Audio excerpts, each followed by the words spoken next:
What's going on, YouTube? Ferocity here, and today I've got the rambling review for the Netflix original TV series You. Now, this is actually kind of a sleeper TV show. I didn't know anything about it going into it. All I saw was it pop up on my Netflix feed, and normally I ignore these types of shows. Normally I ignore a lot of what Netflix pumps out just because there's too much out there right now that for me to keep up. I'm kind of too dedicated to the shows I'm already watching. However, over the holiday season, there was kind of a lull for me where I had the opportunity to kind of sink my teeth into a new TV show. And it just so happened to be You. Now, the concept intrigued me when I read the initial kind of synopsis on Netflix. And the initial synopsis is essentially Joe is a bookstore clerk, and this beautiful woman named Guinevere Beck decides to come into his store one day, and Joe falls head over heels in love with her. And essentially, it just follows his kind of point of view of stalking her, obsessing about her, the lengths he goes to for them to get together, the lengths he goes to for them to stay together, the obstacles that face along the way. And there's a lot of good moments in here. There's a lot of creepy moments. Like, this is one of those shows that is extremely creepy. It's like a Stalker 101. And for anybody who visits Reddit, it's a very Reddit nice guys type of movie. Like, I'm better for you than everyone else out there, and I'm gonna show you why type of show. And it's very well done. It's very well shot. The actors are tremendous. I have a lot to like about it. I'm going to get to spoilers in a second here, but I'll make sure that I give you guys a fair spoiler warning before we get there. But overall, this show hits a lot of really good notes. There's a lot of unpredictability. There's a lot of unanswered questions as the episodes go forward. And even the way the show ends at the end of season 1, it opens up for a season 2, which I very much like. I like the fact that we're going to get more of this. And it does leave more questions open, and there's certain theories you have as you're going through the show that get answered, questions that that come up while you're watching the show that get answered, and some that are left unanswered. And that's very well done by the directors, by the writing staff. And I really think that everybody that was involved in this TV show really bought into the concept, really bought into what the show was about. And I really have to give huge grades to everybody involved, because it could have been so easily done to be just a cheap kind of jump scare type of show, or not as seriously done, not as well shot. And there's a lot of good things to like about this, which I'll get in the spoiler section of this show. But this show, like, I don't have a lot of negative things to say.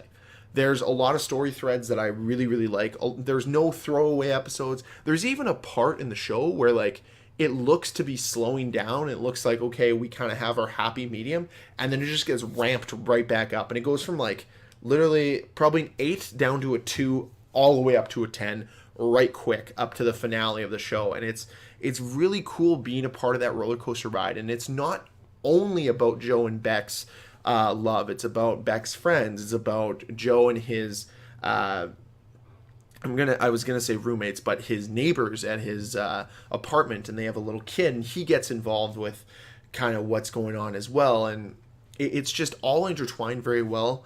And there's some good comic relief in there. There's some very creepy moments. There's some moments, I think, that show you how creepy social media can be and how easy it is for somebody to track you down. And that kind of made me a little wary and be like, okay, might have to hide a few things on my social media from now on. But overall, very, very good television show. I would suggest go and watch it. I don't want to spoil anything for people who haven't seen it, but this is where I'm going to put a fair spoiler warning. This is where I'm going to say, if you don't want anything from You spoiled, please stop watching now. Okay, so once again, last spoiler warning. We are going to get into the things I really liked about the show. So we'll talk about characters I like, story threads I liked, certain moments I liked. And as with every rambling review that I do, none of this is scripted. None of this is planned out really beforehand. This is all stream of consciousness. So I might actually forget a few things that I really like about the show, but overall I'm going to try to hit every story thread that I really enjoyed. First and foremost, I love the actors. I love Guinevere and I love Joe. I think they're both very well done. They're well acted. and their motivations make sense. Guinevere is looking for this love, I guess, more so than anything else, and Joe's just looking to fill this void. He falls in love with her, but at the same time, I think he likes the idea of stalking someone. I think he likes the idea of tracking someone and being able to follow them without their knowledge. And the way they kind of meet originally is very interesting, and I love the fact that right away Peaches is super on the defensive for Beck. You kind of are rooting for Joe throughout the entire show, which is partly what makes this show so good, is because it's like Breaking Bad in a way. And these two shows are extremely different, Breaking Bad and You, but they're the same in the sense that you're cheering for almost the antagonist, because throughout the show it's almost like Guinevere's the protagonist and Joe's the antagonist, because in reality Joe's doing a lot to harm Beck's life, and we're kind of rooting for them to end up together. The same as in Breaking Bad, like Bryan Cranston's character just goes down a deep hole in Walter White at the beginning of the series compared to Walter White at the end of the series. It's much different. It's the same with this. It started out with Joe just going after Benji, and then went from, well, it actually started out with him just taking her phone, then went from the phone to Benji to Peaches to just controlling every little bit about her life, all the way to framing John Stamos at the end of it, which I thought was a crazy twist and a crazy ending. And that's another thing I absolutely love about the show, and I might get ahead of myself here, but the ending to season 1 is just perfect. I think the way they wrap it all up in a nice little bow is awesome.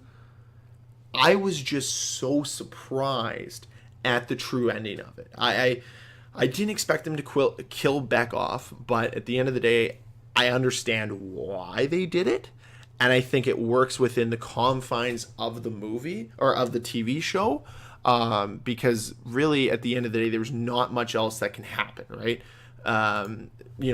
Beck finds out about all the things that he did for her, and she doesn't reciprocate the love back. She doesn't reciprocate or understand why he did those things, and most sane people wouldn't understand why someone would go around killing their friends, killing their ex-boyfriends, killing other people, or kind of removing other people from their lives. And then on top of that, I really like the fact that they framed John Stamos for the death, and so on and so forth. I thought it was very well done. I really like the side character Peaches. I actually didn't like her, but I think the fact that we don't like her as an audience is really good for the show, because the entire show we're rooting for Beck and Joe to get together, because that's just how the show has been framed. And while we're rooting for Joe to get with Beck, Peaches is that one roadblock that kind of keeps preventing us from getting there. And as things go onward, we find out that there's going to be a point where he's got to remove her from Beck's life. There just has to be a time to remove her, and he ends up doing it, making it staged like a suicide. And I think there's going to be more to that comes in season 2, because of the whole fact that his urine's still in the place.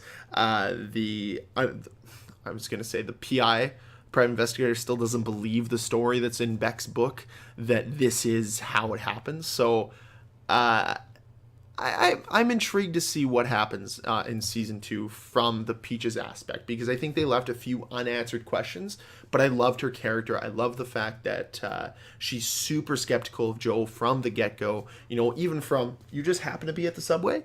Like, what were you doing there? That's really random. Like, you guys met in a bookstore and all of a sudden you're on a subway? That's interesting. Because she's really all of us in that moment. No, all of us with a friendship that we're trying to protect. And in this case, we do find out later on that Peaches is in love with Beck, which is a story thread that I could have gone without, but at the same time, I understand why they did it, is to kind of give another layer as to why Peaches is so protective of Beck, because she's in love with her and she wants to make sure that Beck's safe and that she can do it, that she needs her. So if she goes off with Joe, then she's going to lose her, and that's where Peaches' motivations come from. And that makes sense, and I can sympathize with that. And that just, even though I don't love it, I still get why they did it, and it does help strengthen her character as well. So Peaches was well done. The other side characters, other than Paco, are kind of throwaways. I love Paco. I thought this was a perfect role.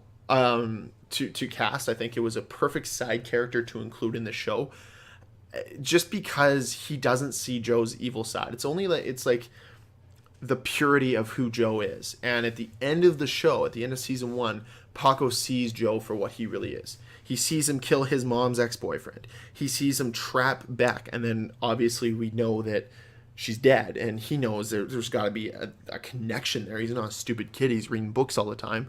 So I think that that's going to be brought in more to the front of the show when season 2 starts. But I love the fact that he's a part of this, right? I think that he did a very good job.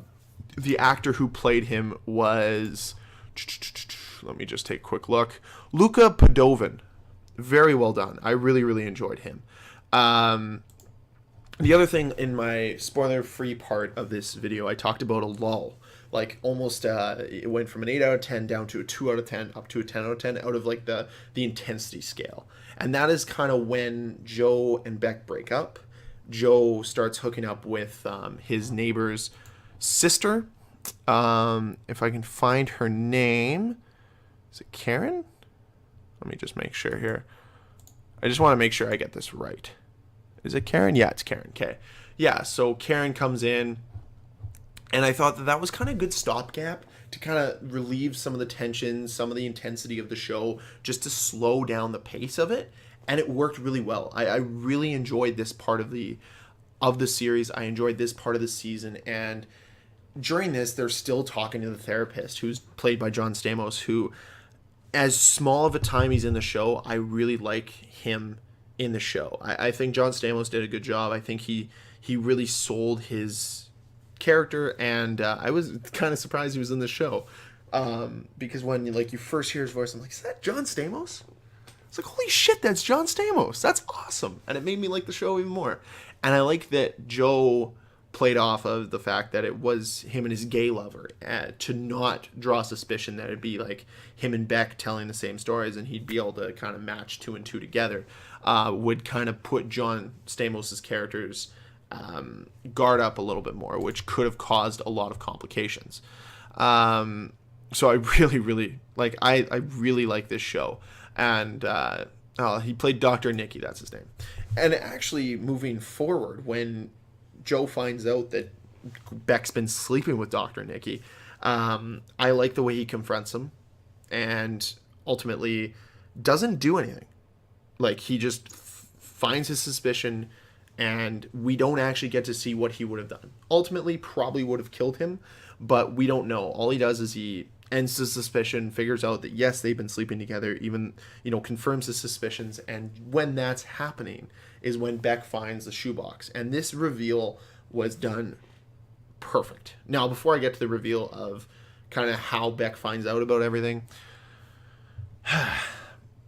Guinevere Beck is a very complicated character, and I think they did a tremendous job of showcasing that and revealing that to the audience. And I think that, from everything with her father being this, almost a born-again Christian, somebody with a lot of money, where we're actually led to believe that it's this, she's a mistress to this man. Instead, it's her father, who's kind of estranged from her, who she said OD'd originally, and we find out that there's this whole underlying story to that.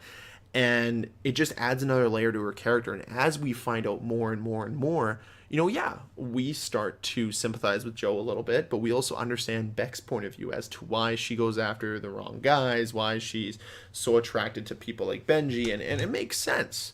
So I really like Beck's character, and I really think that they did a good job of giving her a really strong story, a lot of good things to do, and motivations to be with Joe, why she connects with Joe, why Joe understands her. Obviously, writer and bookstore clerk, they both have a very good appreciation for the written word, which is huge with this story, right? It's all about, out with the old, in with the new kind of thing. And I always thought that metaphor when Joe's rebinding books was very strong with, okay, let's get rid of this old cover, let's put a new cover on. The next thing I really enjoyed was Joe himself. The actor who plays him is Penn Badgley. can't pronounce that, and I apologize, but just tremendous. I really, really, really, really enjoyed his performance in this. And it's funny, like, I didn't actually think that he was going, like, when I saw this originally, I was like, you know, I don't know how good it's going to be. And boy, did it blow me away. Like, it absolutely blew me away. Oh, it looks like episode 2.1 comes out soon. When does that come out? Sorry. But yeah, I'm in. And he's done, like, his character's done so well. It's so well acted. The creepy stalkery scenes are so well done. The motivations behind it are well done. And on top of all of this, I really like the very subtle ways he stalks her. Like, I know that might sound a little creepy, but it's like, okay, I'm going to subtly stalk you at school, subtly stalk you here, there, everywhere. And it works within the confines of the story, and it's very well done.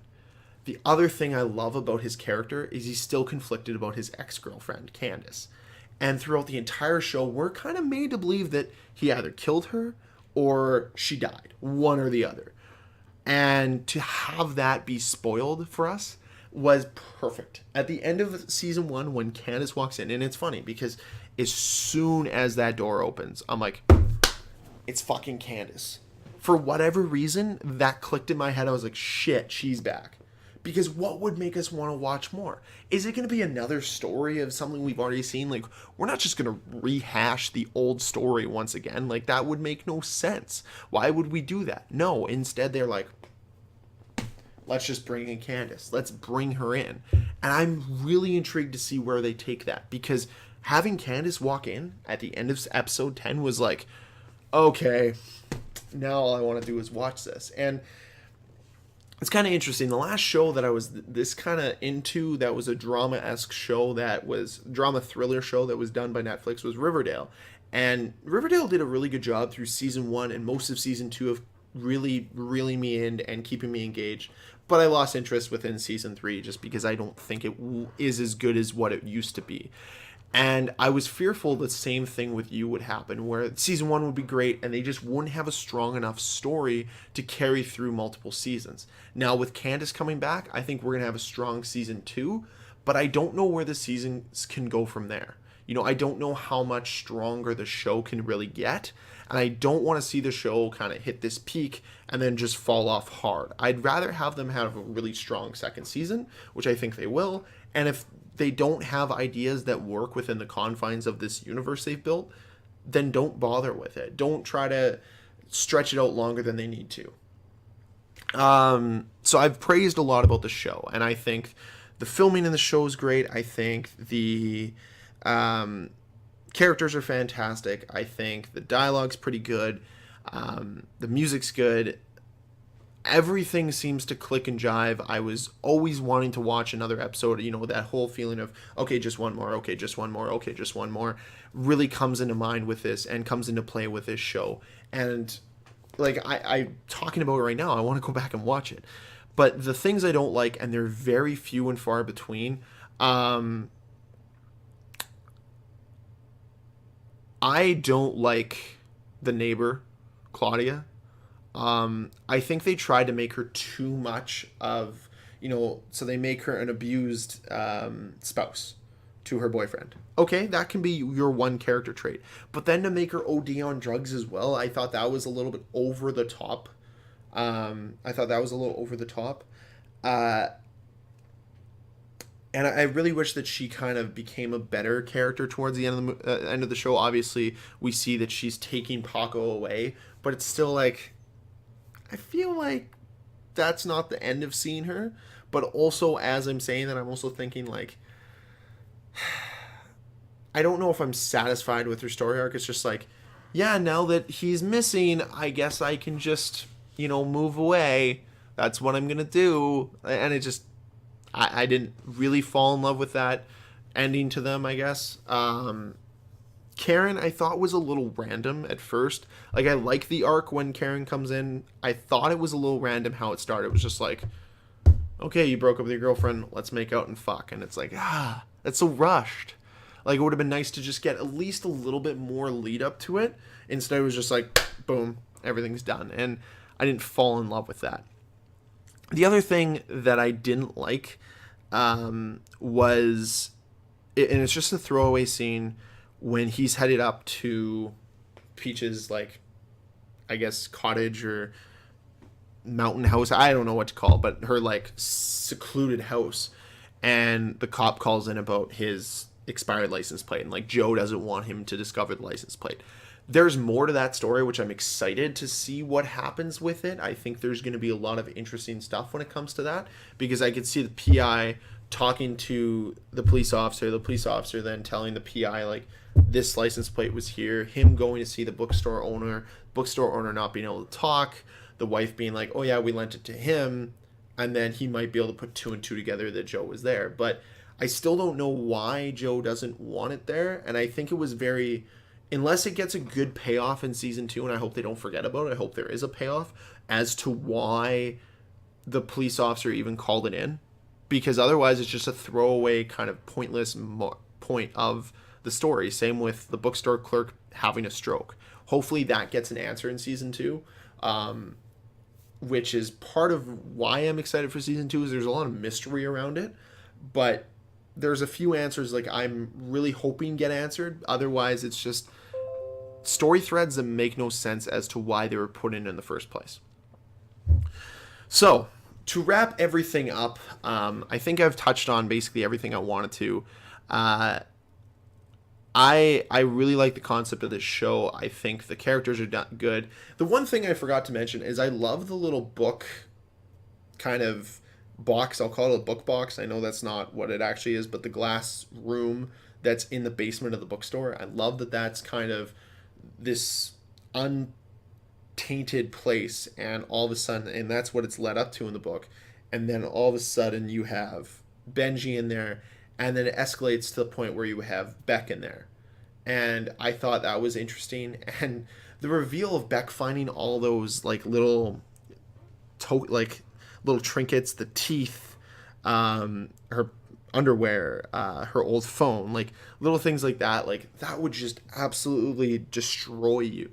And I could not imagine, and I think they did a good job, like just how infuriated she was. And I really like when we as the audience get to feel sort of what she feels like, and when she's like, can I go to the bathroom? Like, nothing crazy is going to happen. And then you see her glance. You're like, okay, you know what's going to happen. He reads it as well. And I really like that they showed that. Instead of just being like, she's going to go and then fake it out. It's like, okay, we get what her idea is, and we know now that Joe saw that as well. I like that as well. So yeah, overall, season 1 of You is a must watch. And I would also give it a must rewatch. I think it's something that you can watch more than once and still enjoy. Now, I hope this video gets to be uploaded in all of its glory, with the trailers in the background. Hopefully Netflix doesn't take this down. If they do, I guess we'll be stuck with a still image throughout the entirety of this review, which I do apologize for, but unfortunately that's just the rules sometimes, and we have to abide by them. Even though I believe this is still under fair use, have to make sure that I don't get sued, because I can't afford to go after a conglomerate like Netflix. So lastly, I guess my rating out of 10 for this TV show of season 1 of You, I'm going to give it a solid 8 out of 10. Very good. Do recommend. And the truth is, I've been recommending it to everyone. I love the show. I love the premise. I love the fact that you root for an anti-hero. Those types of shows just get to me, and they did a tremendous job, and I'm excited for season 2. So let me know with a comment down below. What did you guys think of You season 1? Have you seen it? If you have, what was your favorite moment? But remember, if you're going to be talking about a download, try to avoid spoilers as much as possible for people that might not have seen it yet. So if you haven't seen it, what are you waiting for? Go and watch it. If you enjoyed the video, please hit that like button. If you want to see more videos from me, more reviews, click that subscribe button, and I'll see you guys on the next review. Peace.